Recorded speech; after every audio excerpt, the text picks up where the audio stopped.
We always look back to our vision and mission consistently, really, to help us make daily and long-term decisions. I think it's the words and it's really the intentions behind the words that help provide a guideline for us in making those decisions. It helps us prioritize and figure out how to accomplish something. So, for instance, when we're looking at initiatives or projects, we really go back to the vision and mission to help analyze and determine the impact this particular initiative is going to have on our vision. So if it's going to help private businesses, if it's going to help them progress or succeed in implementing a component of professional management, then that helps us understand the kind of impact we can have and helps us determine which initiative to really focus our resources on. People are the biggest asset of our company, and for me personally, I have to wake up every day and be excited to work with the people around me, and fortunately I am. It's a very team environment, people that like to win, and always I have people that have the highest ethics and always think about doing the right things for the customers, employees, and our shareholders. I've had lots of great advice that's helped me develop as a leader. A couple of my favorites are very simple. One is always do what you say you're going to do. And that shows and demonstrates your integrity, and I think means so much when you make sure you fulfill the obligations and your commitments. The other one is from my husband. He likes to say, don't confuse effort with results.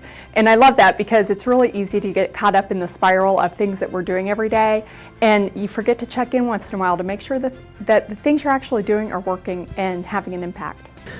The best advice I received in leadership development was to be a coaching leader. All of us in leadership are placed into leadership positions, and some of us become great leaders day to day, but very few of us become leaders who can raise up a new generation of leaders who can lead as well or better than we did. That's what a coaching leader is. I'm not sure if anyone really ever sat me down and gave me this advice directly, but for me, it's always been important to feel led by someone I respect. So I try to make sure that I'm leading by example because I think that is the quickest way to earn respect with individuals. I think the biggest advice, especially in this environment and time, is that you have to be open to change. You have to be flexible, you have to be creative, and you have to think forward. So, people that can change and think about new ways of doing things will be successful in the future. Oh, my favorite vacation spot is Paris. It's my favorite because my husband and I were headed for Puerto Rico one long weekend, and there was bad weather everywhere and we could not get anywhere except the direct flight to Paris. And so with 5 hours notice, we hopped on the plane and went. And it was so great because we didn't have time to plan or overthink it. We just went with and lived in the moment. And it's something that I remember about how important it is every day to be in the present. One of the most embarrassing moments for me as a leader was that I was conducting some leadership work during a period of time when my mother was visiting.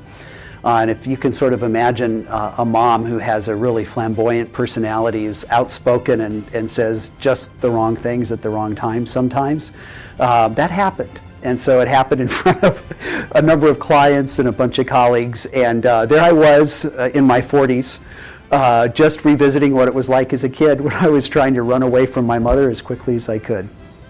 But I still love you, Mom.